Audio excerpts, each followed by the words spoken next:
Once again, welcome to Mary's Field. We'd like to share each day a story or some kinds of ideas that will touch your heart, touch your spiritual life, help you to grow.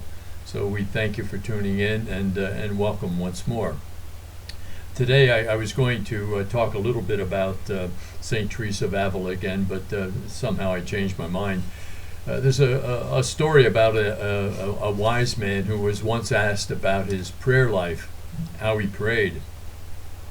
And he said when he was a young man, he prayed that he would be able to have the grace to be able to change the whole world. And that's how he prayed, Lord, give me the grace to be able to change the whole world. And he said that when he became a middle-aged man, he prayed, God, give me the grace to be able to change my wife, my children, those closest to me, and then I'll be happy.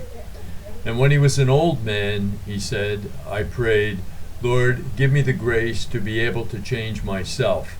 And if I had done that in the beginning, I wouldn't have wasted my life. A man of real wisdom, this man was.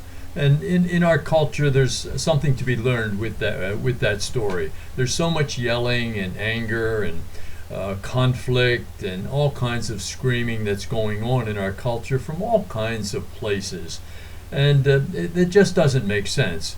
When you're doing, unless you do something to be able to fix the cause of that pain, and that's what the yelling is about. It's about people expressing their pain, their anger, they're upset over this, that, or other institution or organization or idea.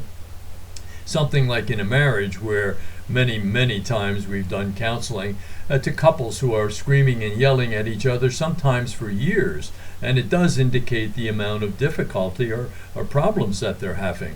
But it also, nothing really happens, however, until they do something about the screaming and yelling, about the cause of their problems. And so it is in our culture as well. There are a lot of people complaining and violently complaining. But until you get to the point where you realize the only thing that you can really fix is yourself. Lord, give me the grace to be able to change myself. And if I had done that in the beginning, I wouldn't have wasted my life. And so that's kind of the message for today is, we can't go around fixing other people. That usually doesn't work. And in a marriage where people are fighting, you can go on for years and years in that kind of conflict. But until you say there's a problem to be fixed, and until I fix myself, the problem isn't going to go away. So for today, look into your own heart and see what it is there that needs to be touched, that needs to be healed. And once that takes place, maybe your eyes clear up and you begin seeing the problem in a totally different light. Mary, when she was at Cana with her son and the wine ran out, she said to the maid servant, do whatever he tells you. And that might be the message for today. If there's something that you heard today that was interesting or touched your mind or heart, do whatever he tells you. Thank you for being with us again today. Have a good rest of the day. God bless.